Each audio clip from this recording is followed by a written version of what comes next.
Hello नमस्कार। आप तो थंबनेल देखकर समझ गए होंगे मैं किस एल्बम का बात करने वाला हूं और किस एल्बम का चर्चा करने वाला हूं। तो सबसे पहले बता दें, जैसे ही खेसारी लाल यादव का एक सॉन्ग आता है जो कि सुपर डुपर हिट रहता है, आम के सवाद, जो कि आपने भी सुना होगा। अगर नहीं सुना हो तो वीडियो के डिस्क्रिप्शन में लिंक है, वहां से जाकर आप इस सॉन्ग को सुन सकते हैं। उसी का 2 वर्जन सॉन्ग आया, भांग के स्वाद।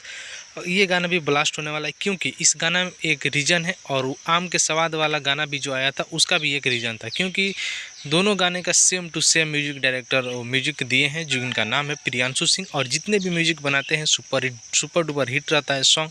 और गाना हिट होने के कारण यही है प्रियांशु सिंह जी, जिनका कोई भी अपना जो म्यूजिक बनाते हैं वो बहुत धांसू तरीके से म्यूजिक बनाते हैं। और वो गाना, जिस गाना में वो अपना म्यूजिक दे देते हैं, वो गाना उनके नाम से और उनके काम से सुपरहिट हो जाता है। तो यही म्यूजिक बनाकर दिए हुए हैं, जो कि भांग के स्वाद। आप सभी गाना अभी के रिलीज हुआ है 6:02-3 के करीब इस गाना को रिलीज किया गया है, वो वेब म्यूजिक, जो कि भोजपुरी के सबसे बड़ा न्यूज़ चैनल पे है। अगर आप इस गाना को सुनना चाहते हैं और म्यूजिक देखना चाहते हैं म्यूजिक किस तरह बनता है और म्यूजिक कंपोज किस तरह किया जाता है, जो कि ये प्रियांशु सिंह ने अपना न्यू वर्जन में लाकर दिखा दिए हैं, तो इस गाना को सुनिए और ढेर सारा प्यार दीजिए। और पावर स्टार पवन सिंह के कट्टर वाले फैंस हैं तो प्लीज़ ज़्यादा से ज़्यादा वीडियो को शेयर कीजिए। और प्रियांशु सिंह और पावर स्टार पवन सिंह की जोड़ी बहुत जल्द आप सभी को देखने को मिलेगा, इसके लिए आप वीडियो को ज़्यादा से ज़्यादा शेयर कीजिए।